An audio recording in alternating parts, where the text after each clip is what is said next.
Mayroon akong isang mahiwagang kawa. Kahit anong ilagay ko sa loob, nagbabago ang kalidad o dami nito.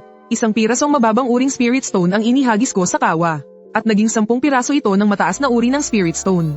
Pagkatapos kong maghagis ng isang pangkaraniwang spirit fruit, naging isang banal na spirit fruit ito. Nang ihagis ko ang isang halimaw na nasa 3 antas sa kawa, naging isa itong banal na halimaw na nasa 9 na antas. Pero hindi pa rin ako kontento rito. Bigla, may naisip akong isang matapang na ideya. Paano kung ako mismo ang tumalon sa loob ng kawa ng Zuan Yuan na ito? Mababago kaya ng tuluyan ng aking kakayahan sa cultivation. Sa ngayon, nasa 2 antas pa lang ako ng chi cultivation. Kahit ang pinakapangunahing mahika ay hindi ko pa alam. Huwag nang pag-usapan ang mga halimaw na may mataas na antas. Kahit na makasalubong ko ang pinakamahinang halimaw na nasa unang antas, ang kaya ko lang gawin ay tumakas para mabuhay.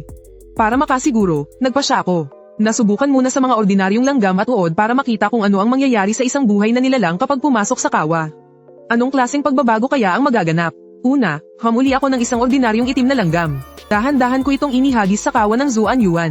Nakita kong bahagyang uminit ang katawan ng kawa. Isang mahinang pulang ilaw ang kumislap, at biglang lumaki ng 10 beses ang katawan ng langgam. Ang buong katawan nito ay naging maningning na kulay pula na parang apoy, at may mga maliliit na guhit na lumitaw dito. Sa pader ng kawa, dahan-daang lumitaw ang isang linya ng gintong impormasyon, Fire Pattern Blood Ant, unang antas, unang level.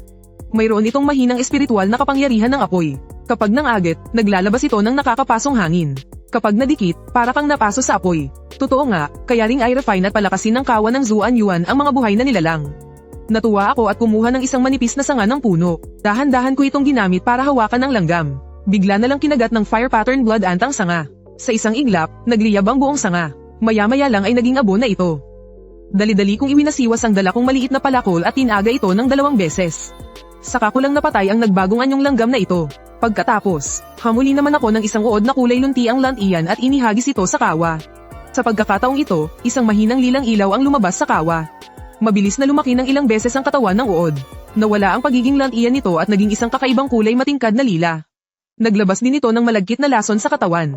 Nakakapangilabot itong tingnan. Muling lumitaw ang impormasyon sa pader ng kawa, Venomous Larva, unang antas, unang level. Naglalaman ang katawan nito ng matinding lason. Kahit ang isang cultivator sa unang yugto ng chi cultivation ay mahihirapang labanan ito. Hindi ako nagpakampante. Ginamit ko ang isang sanga para alisin ang venomous larva sa loob ng kawa. Tinapakan ko ito hanggang mamatay. Tumalsik ang lason sa lupa, at nakagawa ito ng isang maliit na butas na itim. Sa puntong ito, sigurado na ako. Kung ang isang tao ay papasok sa kawa, siguradong magkakaroon din ng malaking pag-angat sa kanyang kakayahan. Pero mayroon pa rin akong mga alalahanin.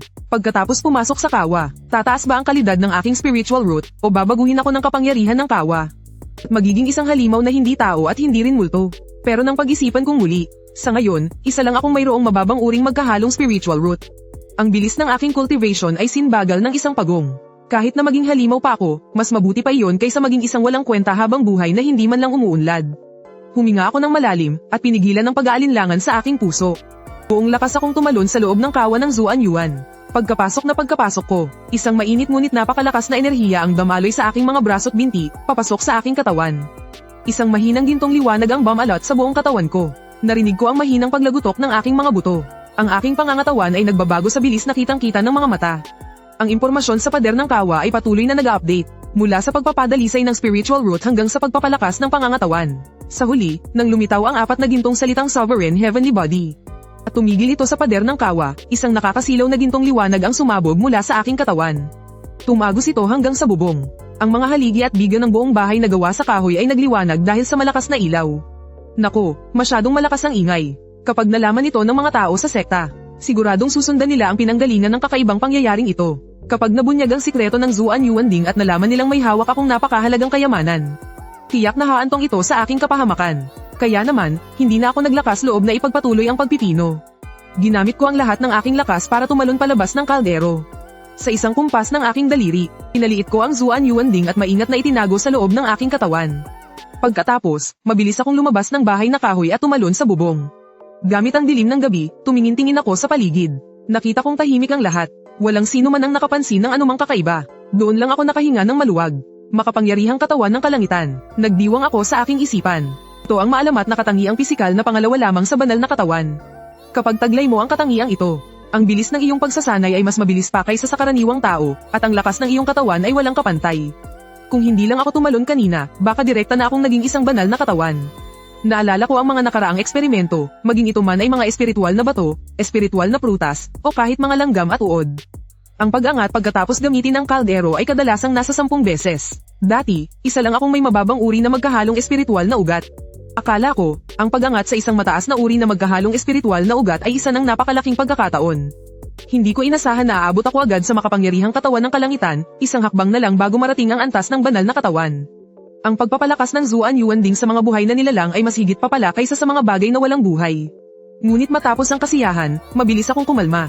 Ang punong namumukod tangi sa gubat ay siyang unang ibinabagsak ng hangin. Masyadong kapansin-pansin ang banal na katawan.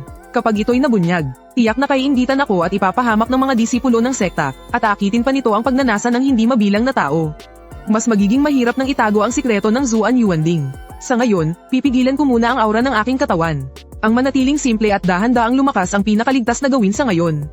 Bumalik ako sa loob ng bahay. Kumuha ako ng ilang espiritual na prutas na napino ko na noon at kinain ang mga ito, saka umupo ng nakadekwatro para mag-meditate. Ginamit ko ang aking teknik para pinuhin ang espiritual na enerhiya ng mga prutas. Sa loob lamang ng 2 oras, bahagya ko nang naramdaman na mas napuno ang espiritual na enerhiya sa loob ng aking katawan. Naabot ko na ang huling yugto ng ikalawang antas ng Chi Refining. Kung magpapatuloy ang bilis na ito, bukas ay maaari ko nang subukang umangat sa ikatlong antas ng Chi Refining. Kinagabihan ng sumunod na araw, ginamit ko ang dilim ng gabi para pumunta sa taniman ng prutas, balak kong pumitas ng ilang dosenang espiritual na prutas para makatulong sa aking pagsasanay. Para mapabilis ang pag-angat sa ikatlong antas ng Chi Refining. Ngunit pagdating ko pa lang sa tarangkahan ng taniman, nakita ko ang ilang malalaking lalaki na nakasuot ng damit pang tagapaglingkod na papalapit. Ang nangunguna sa kanila ay si Zhao Hu, ang pinuno sa lugar ng Lintian. Itong si Zhao Hu ay kilalang kilala sa pagiging mapang-api. Nambubuli siya ng ibang mga tagapaglingkod. Ngayon, may dala siyang mga kasama. Halatang naparito sila para mangagaw ng mga espiritual na prutas. Bigla akong kinabahan, ngunit sa panlabas, nagpanggap na lang akong magalang. Kuya Hu, naparito ba kayo para mag-inspeksyon sa taniman? Umawa si Zhao Hu. Anong inspeksyon? Kalokohan. Nagugutom ang mga kapatid ko. Naparito kami para kumuha sa iyo ng ilang espiritual na prutas para matikman. Pinigilan ko ang galit sa aking puso at sinubukan siyang kausapin habang pilit na nakangiti. Kuya Hu, pagkatapos ng hapunan, kabibigay lang sa atin ng sekta ng mga yellow rank. Pababang uri na espiritual na prutas. Ang pagkain ng marami nito ay magdudulot lang ng pagbabara ng espiritual na enerhiya. Hindi iyon makakabuti sa pagsasanay. Alam ko, na ang mga tagapaglingkod na disipulo ay nakakatanggap lang ng mababang uri na espiritual na prutas kada buwan. Ang mga katamtamang uri na espiritual na prutas ay para lamang sa mga disipulo ng panlabas na sekta. Sinasadya ni Zhao Hu na pahirapan ako, gusto niyang humingi ng mga katamtamang uri na espiritual na prutas. Huwag ka ng maraming Saturday. Kung sinabi kong pumitas ka. Ama na ang daldal. Pumunta ka na at pumitas ng ilang dosenang medium grade na spirit fruits. Subukan mong pumitas ng low grade at babaliin ko ang mga binti mo. Itinaas niya ang kanyang kamay at sinampal ako. Nasa ikatlong antas na siya ng Chi Refining. Napakalakas ng sampal na iyon, halos matamba ako. Agad na damyugaw ang gilid ng aking labi. Pumunta ka na at pumitas ng ilang dosenang medium grade na spirit fruits. Subukan mong pumitas ng low grade at babaliin ko ang mga binti mo. Ang galit sa puso ko ay sumiklab na parang apoy. Gusto ko na siyang sugurin at labanan hanggang kamatayan. Pero alam kong nasa ikatlong antas ng Chi Refining si Zhao Hu. Ang mga kasama niya ay nasa ikalawang antas din, habang ako ay nasa ikalawang antas lang. Sa huli, wala akong pag-asang manalo. Kaya kinimkim ko na lang ang galit. Pinunasan ko ang dugo sa gilid ng aking labi at mahinang humingi ng paumanhin. Kuya Hu, patawarin niyo po ako. Pupunta na po ako para pumitas. Alamig na suminghal si Zhao Hu at idinagan ang kanyang paa sa likod ko. Bilisin mo, huwag kang babagal-bagal. Kapag naabala mo ang kasiyahan namin, may paglalagyan ka. Tiniis ko ang matinding sakit sa aking likod at dahan-daang tumayo. Nag-uumapaw ang puot sa aking puso. Sa mundo ng cultivation, talagang ang malakas ang siyang kumakain sa mahina. Kahit sa loob ng sekta, kung wala kang lakas, aapihin ka lang ng iba. Hindi ko maisip kung gaano pa kadugo at kalupit ang mundo sa labas ng sekta. Itatatak ko sa isip ko ang kahihiyang dinanas ko ngayon. Sa hinaharap, ibabalik ko ito sa kanila ng 10 beses, 100 beses pa. Nagmamadali akong pumasok sa taniman at pumitas ng 40 hanggang 50 medium grade na spirit fruits. Nilagay ko sa isang supot at iniabot sa kanya. Kinuha ni Zhao Hu ang supot at tinimbang-timbang ito. Isang kontentong ngiti ang lumitaw sa kanyang mukha. Mabutit marunong ka, mga kasama, tara na. Babalik tayo pagkatapos ng ilang araw.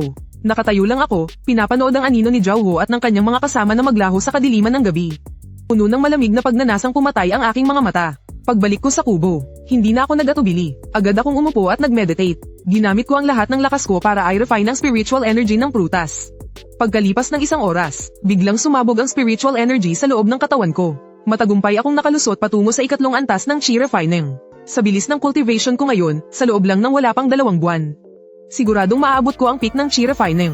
Jiaohu, maghintay ka lang.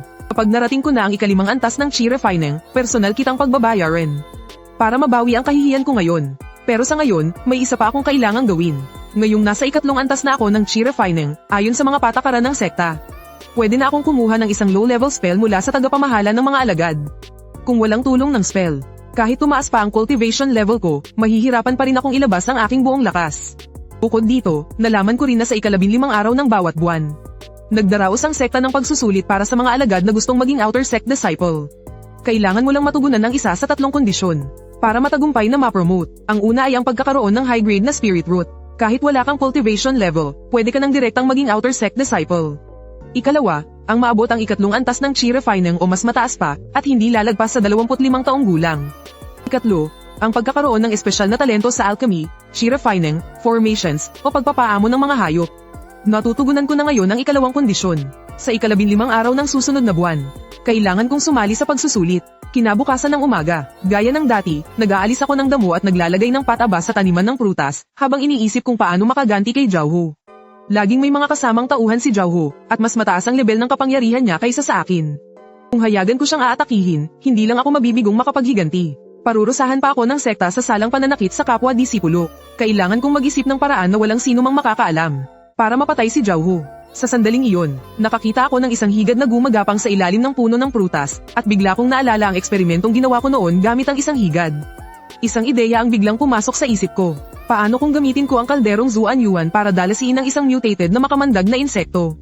At utusan itong patayin si Jiaohu. Sa ganitong paraan, kahit mag-imbestiga pa ang sekta, iisipin lang nila na gawa ito ng isang ligaw na makamandag na insekto.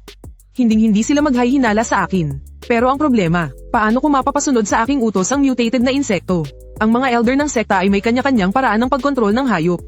Maraming paraan ng pagkontrol ng hayop, halimbawa, sa pamamagitan ng isang spiritual contract o pagpapasuko rito matapos itong malubhang sugatan. Mayroon ding paggamit ng mahalagang anteng-anteng o espesyal na mahika. Bukod pa riyan, mayroon pang isang mas direktang paraan, ang pag-aalay ng dugo para kilalanin kang amo, katulad ng pag-aalay ng dugo sa isang kayamanan para kilalanin ka nitong may-ari. Gamit ang sariling dugo para makabuo ng koneksyon sa isang kakaibang hayop.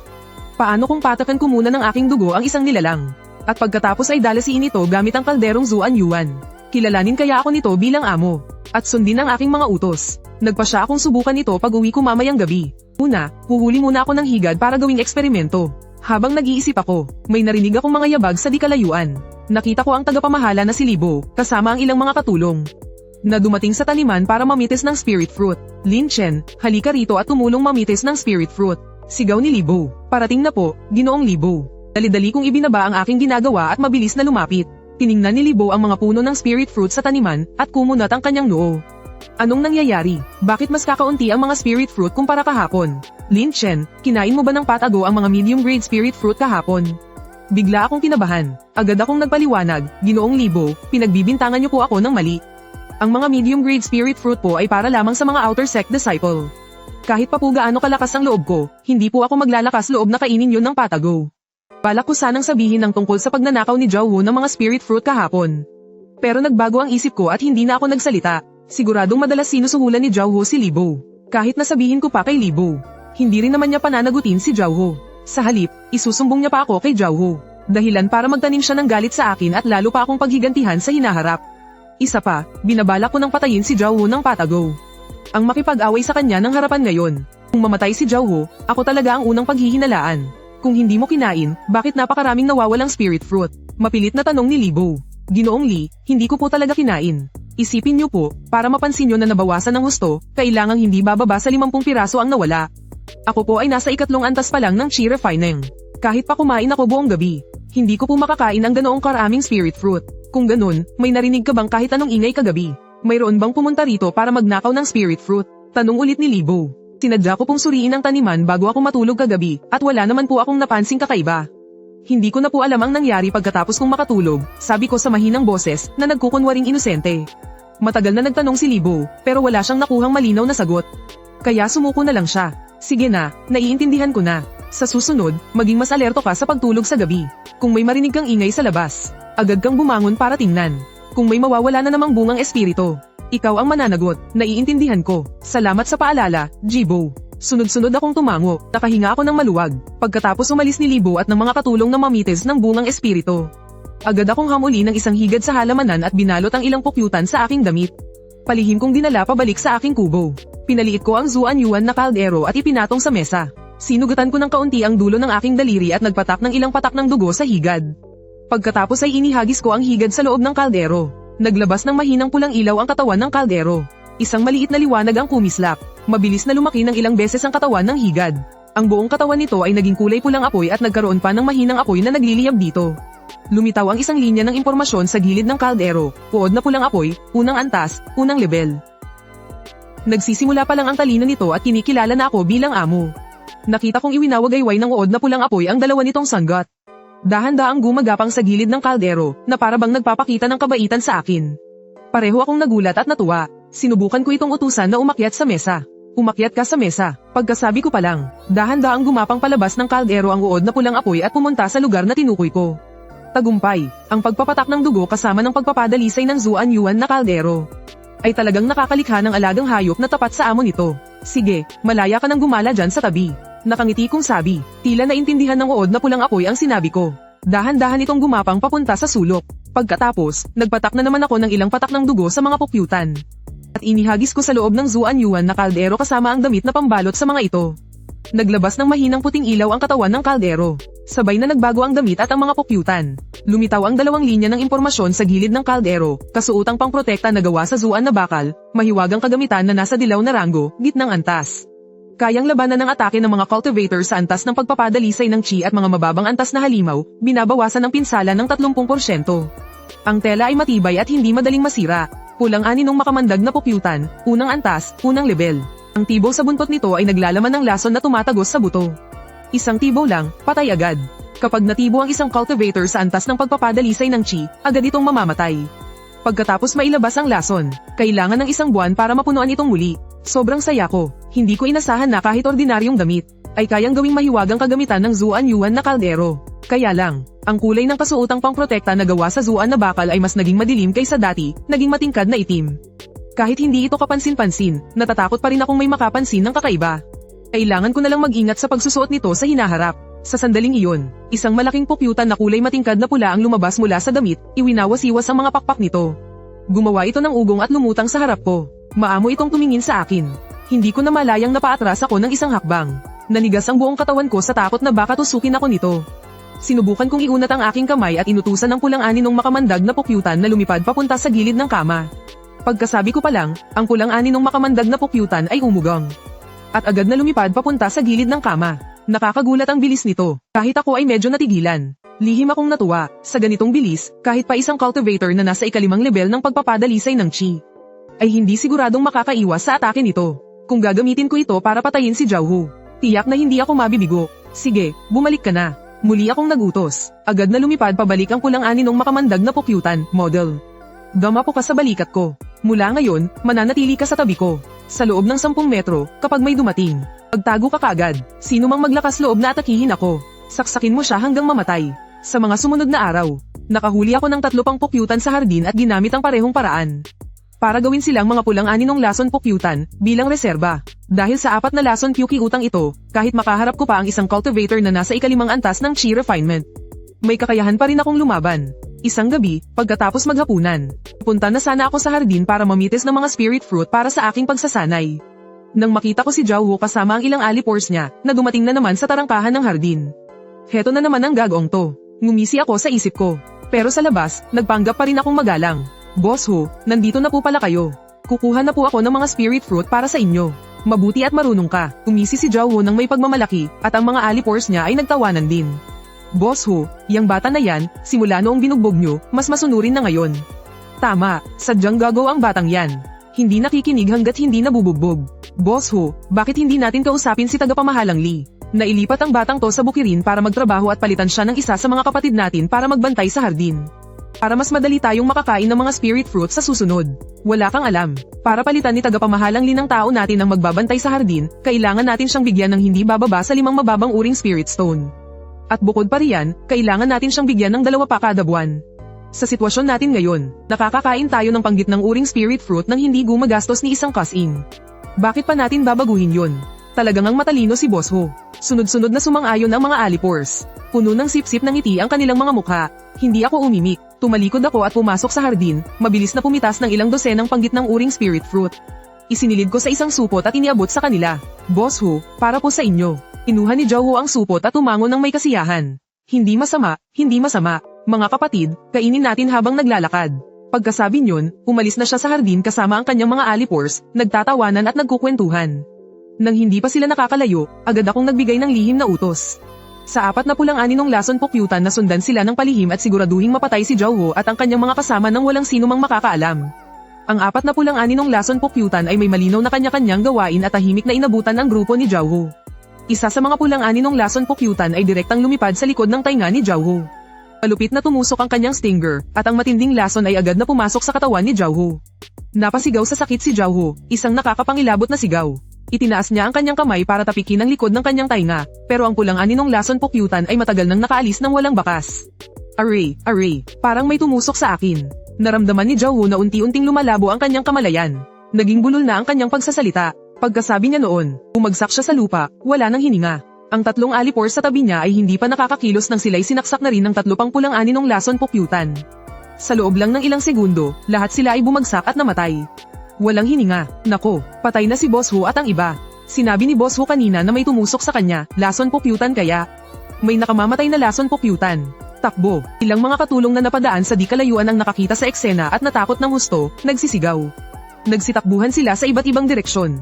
Kinaumagahan, kumalat sa buong lugar ng mga alagad ang balitang namatay sa tuklaw ng makamandag na bubuyog ang 4 na sina Zhao Ho. Personal na nagdala ng mga tao ang punong tagapamahala ng mga alagad para mag-imbestiga. Matapos ang pagsusuri, natuklasang namatay ang 4 na sina Zhao Ho dahil sa tuklaw ng ilang uri ng nag-mutate na makamandag na bubuyog. Ipinagbigay alam ng punong tagapamahala ang insidenteng ito sa mga elder ng sekta. Kahit na naghinala ang mga elder na may kakaiba sa pangyayari, napakalawak ng teritoryo ng sekta. At dahil malapit ito sa mga kabundukan at kagubatan, ang paglitaw ng mga nag-mutate na makamandag na insekto at bubuyog ay hindi nakataka-taka. Isa pa, 4 na alagad lang naman ang namatay. Sa napakalaking sekta ng Qindian, bale wala lang ito. Gayunpaman, nagdulot pa rin ito ng malaking takot. Ang mga alagad ay labis na natakot, nangangambang sila naman ang susunod na mamatay sa tuklaw ng mga bubuyog. Matapos magpulong ang mga elder ng sekta, nagpasya sila sa 2 hakbang para solusyonan ito. Una, ipapadala ang lahat ng disipulo mula sa inner at outer gate para magsagawa ng malawakang paglilinis sa buong lugar ng sekta ng Qindian. Upang puksain ang lahat ng mapanganib na nilalang tulad ng mga makamandag na insekto, bubuyog, at ahas. Pangalawa, mamimigay ng mga Pyldores na panlaban sa lason sa lahat ng disipulo ng outer gate at sa mga alagad. Ang ganitong uri ng Pyldores ay sapat na para kontrahin ang lason mula sa tuklaw ng mga mababang antas na makamandag na insekto at bubuyog.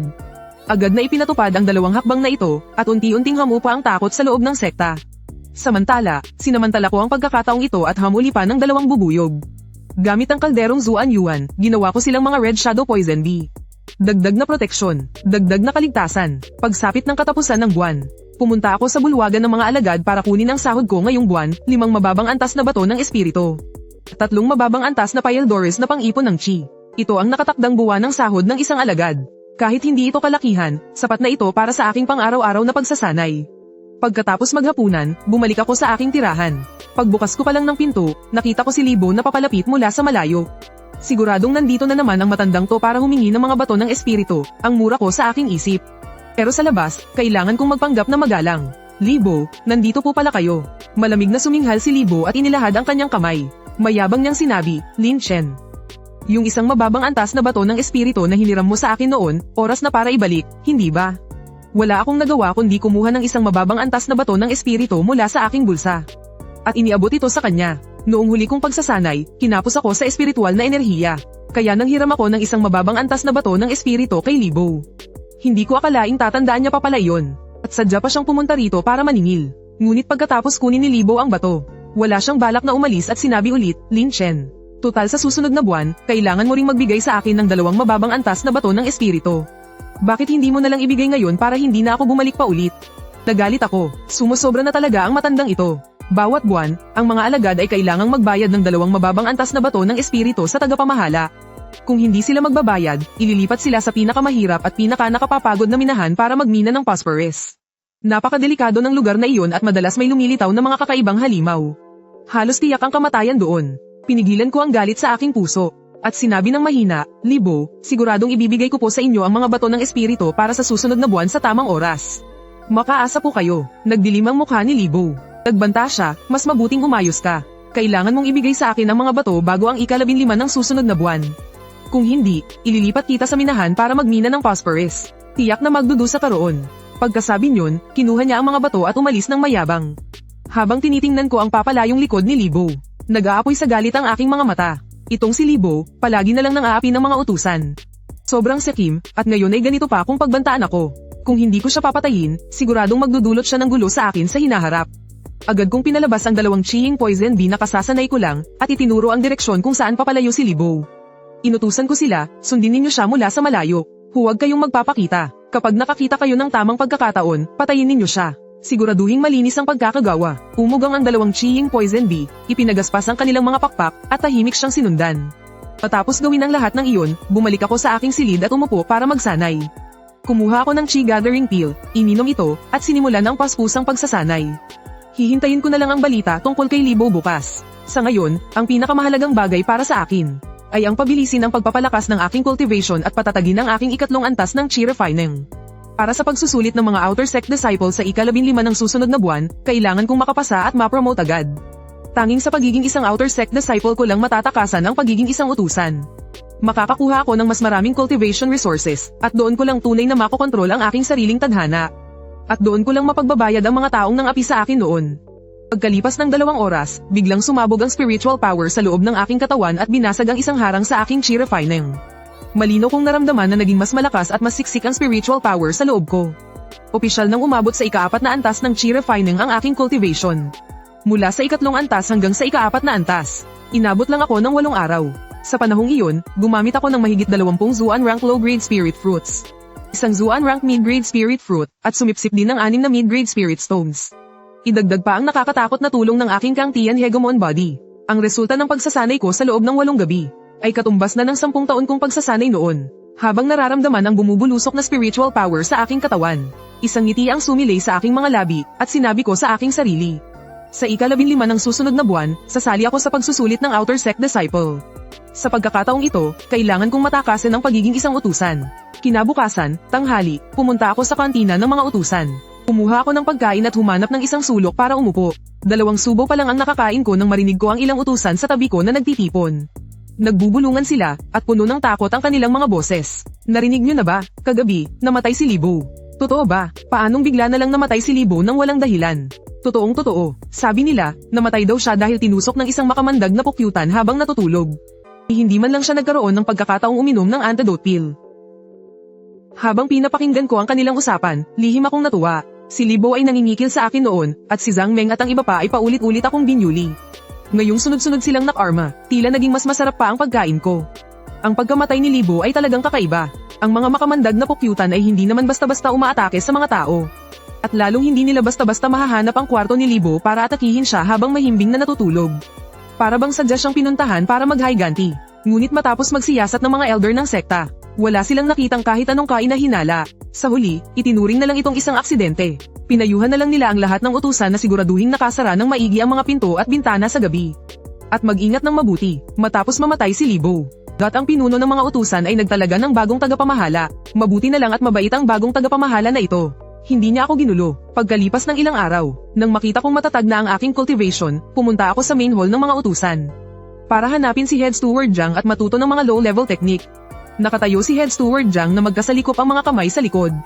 Nang makita niya akong humihingi ng audience sa kabila ng aking murang edad, puno ng pagdududa ang kanyang mukha. Sa edad mong ito, kaya mo bang abutin ang ikalawang antas ng Chi Refining? Alam mo, ang mga karaniwang alagad ay may pangkaraniwang talento. Mula sa 0 antas ng Chi Refining hanggang sa ikalawang antas. Kailangan ng hindi bababa sa 8 hanggang 10 taon. Sumagot ako ng may kumpiyansa. Narating na po ng disipulong ito ang ikalawang antas ng Chi Refining. Lalong lumaki ang pagdududa sa mga mata ni Manager Jiang. Inabot niya at hinawakan ng aking pulso.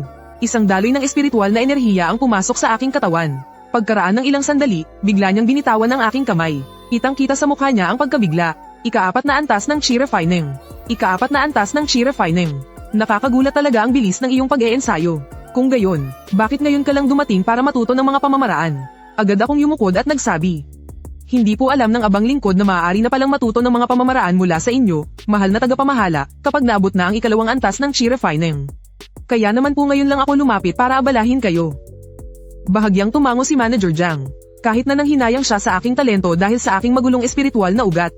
Malaki rin ang tiwala niya sa aking potensyal. Pagkatapos ay dinala niya ako sa aklatan ng mga alagad. Binigyan niya ako ng isang sulat kamay na aklat ng mga mababang antas na fire spell, at pinagbilinan akong isauli ito pagkatapos ng 7 araw. Pagbalik ko sa kubo sa taniman, hindi na ako makapaghintay na buksan ang sulat kamay na aklat. Nakasulat dito ang 3 pinakapangunahing fire spell, ang Flame Jutsu, Fireball Jutsu, at Firing Jutsu. Ang Flame Jutsu ang pinakasimpleng fire spell. Basta't makapagpalabas ka ng apoy, matagumpay na ito. Sa Fireball Jutsu, kailangang buuin ang apoy para maging bola at pakawalan ito ng may tamang target. Ang Firing Jutsu naman ay pagpapakawalan ng isang bilog na apoy na nakasentro sa iyo, na maaaring gamitin laban sa mga kaaway na nakapaligid. Maaari itong gamitin laban sa mga kaaway na nakapaligid. Gamit ang pambihirang pangunawa ng aking katawang Kang Tian. Naupo ako ng nakadikwatro at pinaikot ang espiritual na enerhiya sa aking katawan ayon sa mind technique. Sa loob lamang ng kalahating oras, isang apoy na sinlaki ng bulak ang lumitaw sa aking palad, at walang tigil na sumasayaw. Matagumpay kong natutunan ang Flame Jutsu. Kinabukasan ng hapon, itinigil ko muna ang aking mga gawain sa bukid at nag-focus sa pag-eensayo ng Fireball Jutsu. Kahit na mas mahirap ito kaysa sa Flame Jutsu, pagkatapos ng 1 oras.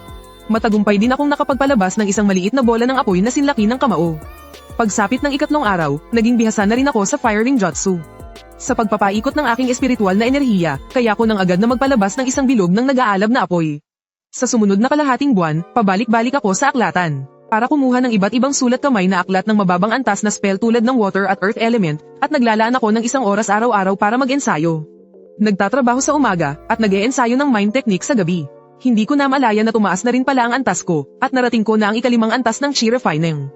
Hinihintay ko na lang ang pagdating ng pagsusulit ng outer sect, tuwing 15 ng bawat buwan, ang araw ng pagsusulit para sa mga outer disciple ng Chindian sect. Lahat ng alagad na umabot sa 2 antas ng Chi Refining o mas mataas pa, ay maaaring sumali sa pagsusulit. Ang lugar ay idinarao sa isang malawak na kabundukan. Sa gitna ay mayroong isang maitim na batong panubak ng espiritu na kasing taas ng tao. Ang nakatalagang tagasuri na si Elder Lu ay nakaupo sa likod ng isang platapormang bato. Katabi niya si Manager Jiang, at may ilang outer disciple na nakatayo sa likod bilang mga bantay. Napapaligiran ang lugar ng mga alagad na nanonood, at walang tigil sa pag-uusap at pagchichismisan. Ang unang yugto ng pagsusulit ay ang pagsukat ng antas. Pumili ako kasama ang mahigit 10 alagad na nagparehistro. Kalmado ang aking puso, na may bahagyang kaba at pananabik na halos hindi mahahalata. Ang mga naunang alagad sa pila ay sunod-sunod na umakyat para sa pagsusulit. Mayroong isa na nasa 2 antas lang ng Chi Refining. Walang naging reaksyon ng batong panubak ng espiritu, kaya malungkot siyang bumaba ng entablado. Ay isang umabot sa 3 antas ng Chi Refining, ngunit lampas na sa 25 taong gulang. Dahil mababang uri lang ang espiritual na ugat, sa huli ay hindi rin nakapasa. Hanggang sa isang 24 na taong gulang na binata ang umakyat sa entablado at nasukat ang cultivation na nasa unang yugto ng 3 antas ng Chi Refining. Saka lang tumango si Elder Lu para ipahiwatig na nakapasa siya. Agad na umugang sa ibaba ng entablado ang bulungan ng paghanga. Sa wakas, ako na ang susunod. Umakyat ako sa batong entablado. Idinikit ko ang aking palad sa spirit testing stone, pero nakalimutan ko ang sinabi ni Steward Jiang na kailangang gamitin ng sapat na spiritual power para sa spirit testing stone. Wala itong naging reaksyon. Agad na humagalpak sa tawa ang mga tao sa ibaba. Hindi kaya isang inutil ang batang to. Sa level niyang yan, naglakas loob pa siyang sumali sa pagsusulit. Talagang nakakahiya, bumaba ka na riyan. Napakunot noo si Deacon Chen at malamig na sumigaw sa akin, ikaw na nasa pinakamababang antas lang ng Chi Refining. Naglakas loob ka pang sumali sa gulo. Bumaba ka na riyan ngayon din. Huwag mong abalahin ang pagsusulit. Noong handa na sana akong muling gamitin ang aking lakas, biglang tumayo si Steward Jiang at itinaas ang kanyang kamay para pigilan si Deacon Chen. Teka lang, hindi mo ba ginamit ang buo mong spiritual power kanina? Kapag sumusubok, kailangan mong ibuhos ang spiritual power ng iyong buong katawan para masukat ang iyong totoong antas ng cultivation. SSHH. Bigla kong naunawaan at mabilis na tumango. Muli kong idinikit ang aking palad sa spirit testing stone at ipinadaloy ang lahat ng spiritual power sa aking katawan. Walang tigil itong ibinuhos sa spirit testing stone. Sa isang iglap, isang linya ng liwanag ang umilo sa ilalim ng bato. Sinundan ito ng 2 linya, 3 linya, 4 na linya, at tuluyang huminto sa 4 na linya ng liwanag. Ika-4 na antas ng Chi Refining. Ang tawanan sa ibaba ay biglang tumigil. Lahat sila ay nakatingin sa akin na gulat na gulat. Lalong namula ang mga mukha ng mga alagad na nang asar sa akin, at sobrang napahiya. Isang bahid ng pagkapahiya ang dumaan sa mukha ni Deacon Chen, na may kasamang kaunting sama ng loob. Pero wala siyang magawa kundi ang malakas at labag sa loob na ipahayag, ika-4 na antas ng Chi Refining, pasado. Pumunta ka na kay Elder Lu para magparehistro. Naglakad ako sa harap ni Elder Lu. Tiningnan ako ni Elder Lu mula ulo hanggang paa. Kalmado siyang nagtanong, pangalan, edad, disipulong si Lin Cheng, 18 taong gulang. Magalang kong sagot, muling nagtanong si Elder Lu, ano naman ang iyong espiritual na ugat? Anong klase? Halo-halong espiritual na ugat, tapat kong sagot. Nang marinig ito, nagpakita ng kaunting panghihinayang si Elder Lu, pero hindi na siya nagtanong pa. Pagkatapos irehistro ang aking impormasyon, pinatayo niya ako sa gilid para maghintay. Pagkatapos ng pagsusulit, kasama na ako. May kabuuang 3 tao ang nakapasa. Sumunod kami kay Elder Lu papunta sa Outer Sect Hall. Para asikasuhin ang mga papeles ng promosyon, mula sa pagiging alagad ay magiging isang Outer Sect Disciple. Ito ay isang malaking pag-angat sa katayuan. Nakatanggap ako ng saganang gantimpala para sa promosyon. 2 set ng kasuotan ng Outer Sect Disciple, isang mataas na uri ng mortal na sandata, ang Clear Wind Sword. 2 cultivation manual, ang Asher Cloud Sword Art at ang Asher Cloud Chi Refining Art. Isang storage pouch na may 1 metro kubikong espasyo, isang token ng pagkakakilanlan bilang Outer Sect Disciple. At 20 mababang uring Spirit Stone, 10 katamtamang uring Chi Gathering Peel, at 2 mataas na uri na Yellow Rank Spirit Fruit. Bukod dito, ang mga Outer Sect Disciple ay nakakatanggap din ng mga nakatakdang supply bawat buwan, 20 mababang uring Spirit Stone. 1 katamtamang uring Spirit Stone, 10 katamtamang uring Yellow Rank na Pyldores, at 10 mataas na uring Yellow Rank na Spirit Fruit. Sinabihan ako ni Elder Lu. Mula sa araw na ito, ikaw ay itinalaga na sa Outer Sect ng Misty Peak. Ako ang elder ng sangay na iyon. Si Deacon Chen ay may posisyon din sa tuktok na iyon. Sa hinaharap, madalas mo siyang makakasalamuha. Susundin po ng disipulong ito ang utos ng elder. Naisip ko sa sarili ko, mukhang kailangan ko pa ring makasalamuha si Deacon Chen sa hinaharap. Kailangang mag-ingat ng husto. Matapos mananghalian, bumalik ako sa kubo sa halamanan ng prutas para mag-impake. Ang totoo, wala naman masyadong dapat ayusin. Ilang lumang damit lang at mga pang-araw-araw na gamit. Kalilinis ko lang, nang may narinig akong mga yabag sa labas ng pinto. Paglingon ko, nakita ko ang matandang alagad ng halamanan, si Lolo Lee. Mahigit 10 taon na si Lolo Lee sa halamanan. Mabait siya sa lahat, noong una akong sumali sa mga alagad at inaapi ni na Zhang Meng. Lihim niya akong tinulungan ng ilang beses. Chen, narinig kong nakapasa ka na bilang Outer Disciple. May hawak na telang bag si Lolo Lee, at ang mukha niya ay puno ng tuwa. Ito ang 2 low-grade Spirit Stones na naipon ko. Dalhin mo para may magamit ka sa Outer Sect. Gama ng loob ko at agad akong tumanggi. Lolo Lee, tinatanggap ko po ang inyong kabutihan, pero hindi ko matatanggap ang mga Spirit Stones. Hindi rin madali ang trabaho ninyo sa halamanan. Kunin mo na, isa kang batang may kinabukasan. Kapag naging matagumpay ka na, huwag mo lang kalimutan na may matandang tulad ko rito sa halamanan. Maraming salamat po, Lolo Lee. Tiyak na bibisitahin ko po kayo sa hinaharap. Nagpaalam ako kay Lolo Lee at lumipad sakay ng aking espada patungong Piao Miao Peak. Dumating ako sa bago kong tirahan, isang bahay na bato na may sukat na 100 metro kwadrado. Sa loob, mayroong silid tulugan, silid para sa meditasyon, imbakan, at sala. Kumpleto ang lahat ng pang-araw-araw na gamit. Higit 100 beses itong mas maganda kaysa sa kubo sa halamanan. Matapos ayusin ang mga gamit ko, kinuha ko ang Chindian Chi Refining Art at Chindian Sword Art at umupo ng nakadekwatro sa silid ng meditasyon para pag-aralan ang mga ito.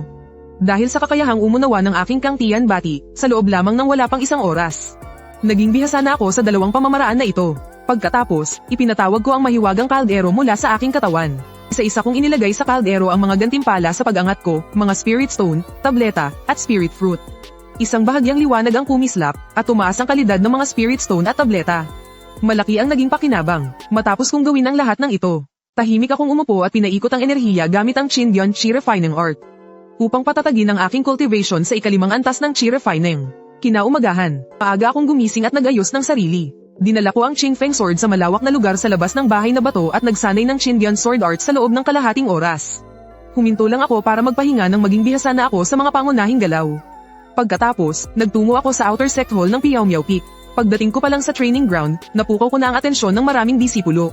May ilang babaeng disipulo na nang makita ko, may kumislap na paghanga sa kanilang mga mata.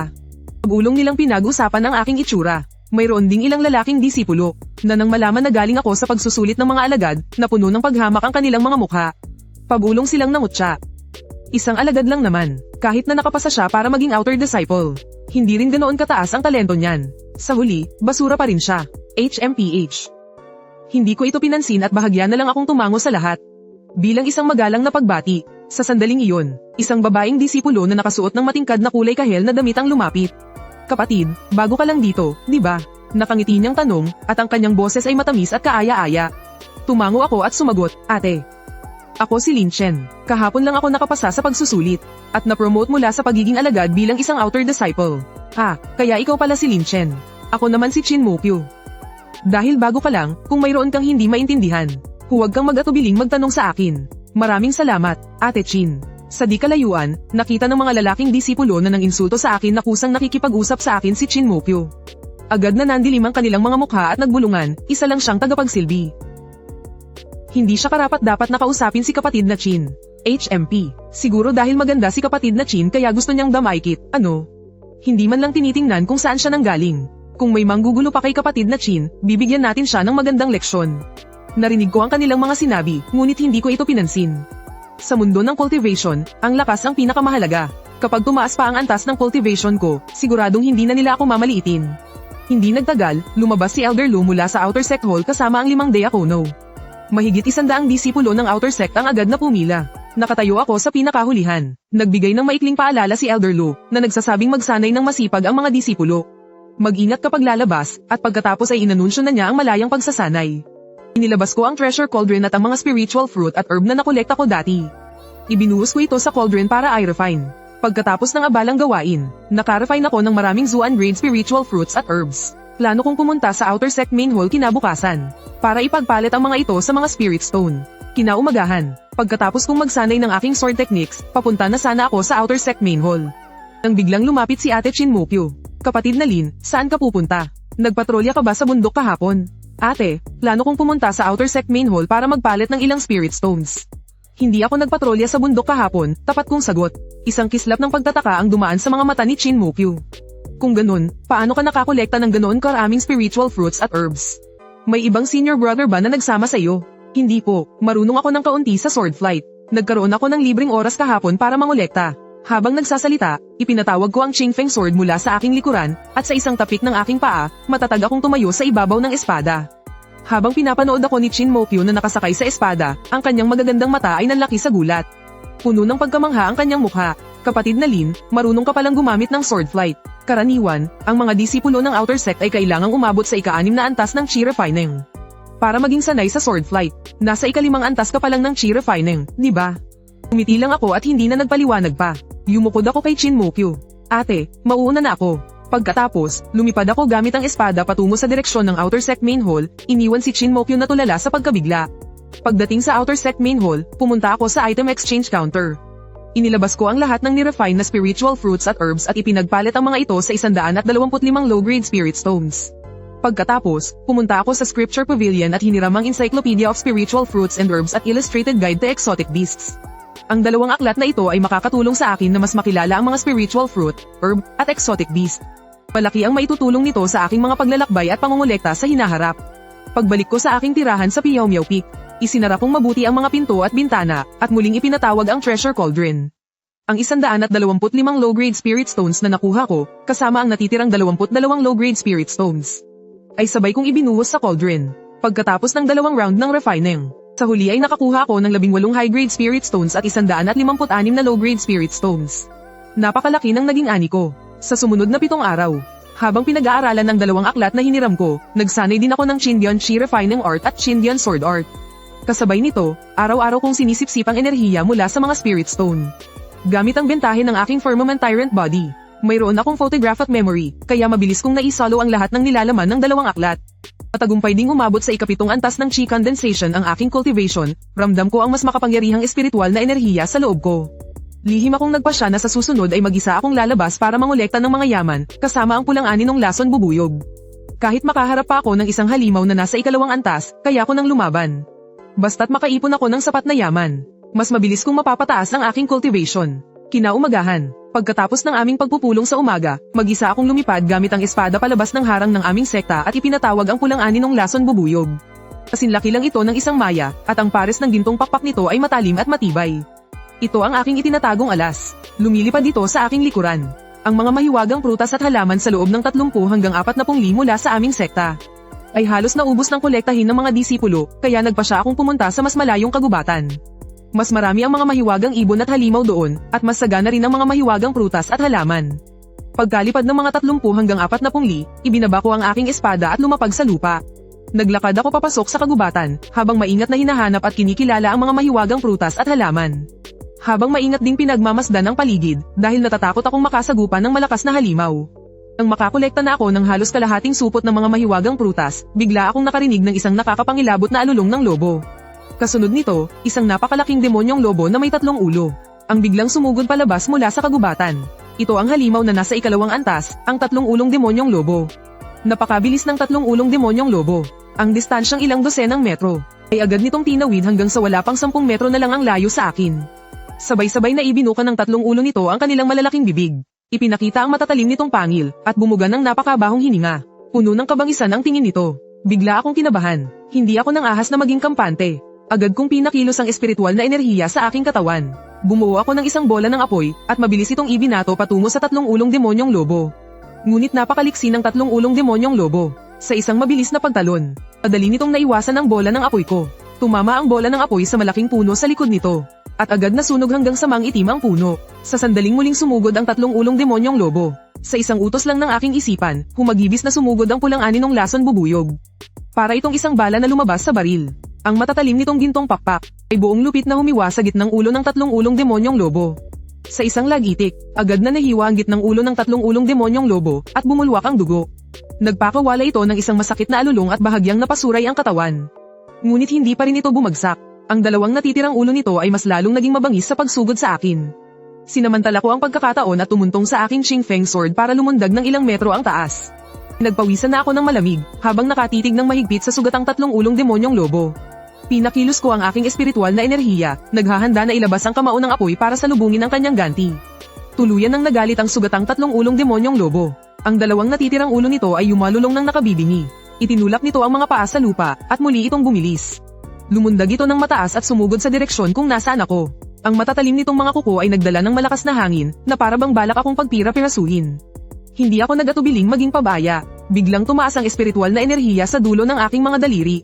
Sa isang mahinang sigaw, isang bilog ng nag-aapoy na apoy ang biglang lumabas mula sa aking buong katawan. Ito ang kamao ng apoy. Ang bilog ng apoy ay may dalang nakapapasong temperatura, at buong lakas na bumangga sa sumusugod na 3 ulong demonyong lobo. Hindi ito nakaiwas. Ang harapan ng katawan nito ay napaso sa apoy, at gumawa ito ng sumisitsit na tunog. Agad na nasunog hanggang sa mang-itim ang balahibo nito. Sumisigaw ito sa sakit habang bumabagsak mula sa ere. Bago pa man ito makatayo, sa isang utos ng aking isipan. Muling sumalakay ang pulang aninong lasong kukyutan, umuugong. Mabilis itong umikot sa 2 pang ulo ng 3 ulong demonyong lobo. Sa tamang tiyempo, walang tigil na humiwa ang matatalim nitong gintong pakpak. Bawat hiwa ay nag-iwan ng malalim na sugat. Nagpagulong-gulong at nagpumigla sa sakit ang 3 ulong demonyong lobo. Pinarami ng pinarami ang mga sugat sa katawan nito, at kinulayan ng dugo ang mga damo sa paligid. Palahina ng palahina ang aura nito. Sinamantala ko ang pagkakataon na ibaba ang aking lumilipad na espada. Ginamit ko ang Qingyuan Chi Refining Art at tinipon ng espiritual na enerhiya sa aking katawan sa aking palad. Ipinatama ko ang aking palad sa ulo ng 3 ulong demonyong lobo. Isang malakas na lagabog, naduraj ang ulo ng 3 ulong demonyong lobo, tuluyan nang nawalan ng hininga. Nakahinga ako ng maluwag at pinunasan ng malamig na pawis sa aking noo. Ang laban kanina ay tunay na mapanganib, kung hindi dahil sa tulong ng pulang aninong lasong kukyutan. Gamit lamang ang aking cultivation sa ika-7 antas ng Chi Refining, ang pagpatay sa isang ikalawang ranggong halimaw na tulad ng 3 ulong demonyong lobo. Ay tiyak na mas magiging mahirap. Lumapit ako sa bangkay ng 3 ulong demonyong lobo. Umupo ako at inabot ang aking kamay upang suriin ang loob ng katawan nito. Gaya ng inaasahan, nakapa ko ang isang bilog at makinis na beast core na may mahinang itim na kislap, isang ikalawang ranggo.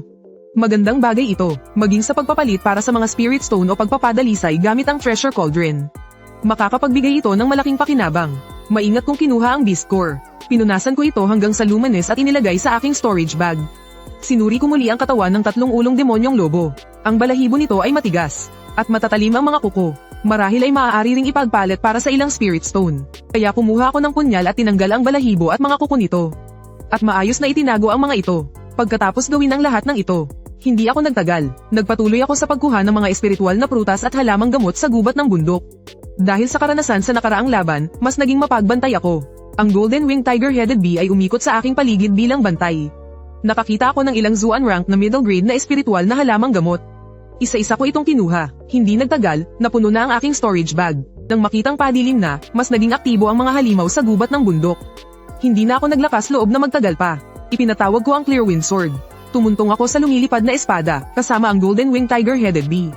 At lumipad patungo sa direksyon ng Qingyuan Sect. Habang nasa paglipad, naalala ko ang laban kanina. Medyo magulo pa ang espiritual na enerhiya sa aking katawan. Kaya habang lumilipad, pinatakbo ko ang Qingyuan Chi Refining Art. upang patatagin ang aking cultivation. Hindi ko na malayan. Natuklasan kong mas naging siksik ang espiritual na enerhiya sa aking katawan. Kahit na mapanganib ang nakaraang laban, naging mas sanay din ako sa pagkontrol ng espiritual na enerhiya at mayroon pang senyales ng pag-abante sa ikawalong antas ng Chi Refining. Pagbalik ko sa Misty Peak, tuluyan ng dumilim ang langit. Karamihan sa mga disipulo sa training ground ay umuwi na para magpahinga. Ilan na lang ang nagsasamantala pa ng oras para magsanay. Hindi ko inistorbo ang iba at dumiretso ako pabalik sa aking bahay na bato. Isinara ko ng maigi ang mga pinto at bintana at pumunta sa tahimik na silid. Pinatawag ko ang treasure cauldron, naghahandang dalisayan ang mga nakuha ko ngayong araw. Una kong inilagay ang ikalawang ranggong beast core sa loob ng treasure cauldron. Isang mahinang liwanag ang kumislap. Agad na nadalisay ang beast core, naging isang siksik na itim na espiritual na enerhiya. Nasumanib sa treasure cauldron. Pagkatapos, isang mas dalisay na beast core na may mahinang lilang kislap ang lumitaw sa kaldero. Ito pala ay nadalisay at naging isang ikatlong ranggong low-grade na beast core. Natuwa ang puso ko. Ang halaga ng isang ikatlong ranggong beast core, mas mataas ng ilang beses kaysa sa isang level 2 beast core. Sobrang sulit gamitin man para sa sarili o ipagpalit sa spirit stones. Pagkatapos, inilagay ko ang mga spirit fruit at spirit herb na nakuha ko ngayong araw. Ang balat at mga kuko ng 3-headed demon wolf, at ang natitirang low-grade spirit stones. Sa loob ng treasure cauldron para i-refine. Matapos ang abalang gawain, ang mga spirit fruit at spirit herb ay na-refine at naging maraming profound grade high-rank spirit fruits at herbs. Ang balat at mga kuko ay na-refine din at naging mga high-quality na materyales. Ang mga spirit stones naman ay naging 5 high-grade spirit stones. At 12 ng mid-grade spirit stones. Habang tinitingnan ng masaganang ani sa loob ng storage bag, napangiti ako, dahil sa treasure cauldron na ito. Hindi ko na kailangang mag-alala tungkol sa cultivation resources. Kumuha ako ng isang profound grade high-rank spirit fruit, at isang high-grade spirit stone, at umupo ng nakakrus ang mga binti. Pinaandar ang Asher Cloud Chi Refining Art, sinimulan kong sipsipin ang spirit energy mula sa mga ito. Ang spirit energy mula sa prutas at bato ay walang tigil na damaloy sa aking katawan. Pinapalusog ang aking mga meridian. Ang Heavenly Tyrant Body ay humandar ng buong lakas. Mabilis na ginawang cultivation ang spirit energy na ito. Hindi ko alam kung gaano katagal ang lumipas. Ang spirit energy sa aking katawan ay biglang umalon, sinira ang harang ng cultivation ng Chi Refining level 7. Opisyal akong nakatapak sa Chi Refining level 8, habang nararamdaman ang mas malakas na spirit energy sa aking katawan. Napuno ng saya ang aking puso. Sa loob lang ng isang araw, hindi lang ako nakapatay ng isang level 2 beast, nakapag-breakthrough pa ako. Sobrang laki ng nakuha ko. Kinabukasan ng umaga, maaga akong gumising at nagpunta sa malawak na lugar sa labas ng bahay na bato para magsanay ng Asher Cloud Sword Art. Matapos ang laban kahapon at ang breakthrough sa cultivation, mas naging sanay ako sa pagkontrol sa espada. Ang Clear Wind Sword ay umiikot sa aking kamay, kumikinang ang liwanag ng espada. At ang Sword Chi ay nagkalat sa paligid. Bawat galaw ay tiyak at matalas. May kasamang bahagyang pag-alon ng spirit energy. Matapos magsanay ng kalahating oras, itinigil ko ang espada at tumayo, kalmado ang aking hininga. Walang kahit tititing na pagod. Ang cultivation ng Chi Refining level 8, talagang mas malakas kaysa sa level 7. Matapos ayusin ang aking espada, nagtungo ako sa outer sect hall ng Piao Miao Peak para dumalo sa morning assembly. Pagdating ko pa lang sa training ground, nakita ko ang ilang mga lalaking disipulo na magkakasamang nagbubulungan. Nang makita nila akong papalapit, agad silang tumigil sa pag-uusap. May halong paghamak at pangaasar sa kanilang mga mata. Sila rin yung mga taong dati nang insulto sa akin dahil sa pagiging utusan ko. Isang matangkad na lalaking disipulo ang humakbang paarap at hinaranggan ang daan ko. Nakakrus ang mga braso, tinitingnan ako mula sa itaas. Hoy, batang galing sa pagiging utusan, narinig ko na mag-isa kang lumabas kahapon. Ang pangalan ng lalaking disipulong ito ay Wu Zhuang, nasa Chi Refining level 7 ang cultivation. Mayroon din siyang kaunting lakas sa mga disipulo ng outer sect ng Piao Miao Peak. Karaniwan siyang arogante at mapang-api. Maraming bagong disipulo na ang binyuli niya. Tiningnan ko lang siya ng bahagya, hindi pinansin, at sinubukang lampasan siya para magtungo sa outer sect hall. Nang makita ito ni Wu Zhuang, may bahid ng galit na dumaan sa kanyang mga mata. Inunat niya ang kanyang kamay para harangan ako. Bakit, hindi ka makapagsalita? Isang utusan na nagkataong nakapasa bilang isang disipulo ng outer sect. Akala mo ba magaling ka na? Naglakas loob ka pang lumabas mag-isa. Sa tingin ko, sinwerte ka lang at hindi ka nakatagpo ng malakas na beast, di ba? Sumang-ayon din ang ibang mga lalaking disipulo sa paligid. Tama, isang taong may impure spirit root, malaking bagay na kung umabot ka sa Chi Refining level 5. Baka nga may tumulong lang sa'yo kahapon kaya kahirap na nakabalik ng buhay. Galing ka lang naman sa pagiging alipin, hanggang sa buto mo, isa ka pa ring mababang uri. Kahit isuot mo pa ang damit ng isang outer disciple, hindi niyan mababago ang iyong pagkatao. Kuya Zhao, turuan mo siya ng leksyon. Ipakita mo sa kanya na hindi ganoon kadali maging isang disciple. Huminto ako sa paglalakad, lumingon, at nanlamig ang aking tingin. Ayaw kong humanap ng gulo, pero hindi ako natatakot dito. Paulit-ulit na nila akong iniinsulto, at ngayon, sila pa ang unang nanghahamon. Kung hindi pa ako lalaban ngayon, lalo lang silang mamimihasa. Wala kang pakialam kung nakabalik man ako ng buhay o hindi. Kalmado ang tono ng pananalita ko, pero may dala itong aura na hindi matatawaran. At saka, ano naman kung galing ako sa pagiging alipin? Ano naman kung mayroon akong mixed spiritual roots? Ang taas o baba ng antas ng cultivation ay hindi kailanman dinidikta ng pinagmulan o ng spiritual roots. Nang marinig ito ni Wu Zhuang, humalakhak siya ng malakas, at lalo pang lumalim ang pangungutya sa kanyang mga mata. Napakayabang, naglalakas loob ang isang hamak na may mixed spiritual roots na magsalita ng ganyan. Ngayon, ipapakita ko sa iyo kung ano ang tunay na lakas. Pagkasabi nito, pinaikot ni Wu Zhuang ang spiritual energy sa kanyang katawan. Isang bola ng mapusyaw na asul na spiritual energy ang nabuo sa kanyang palad.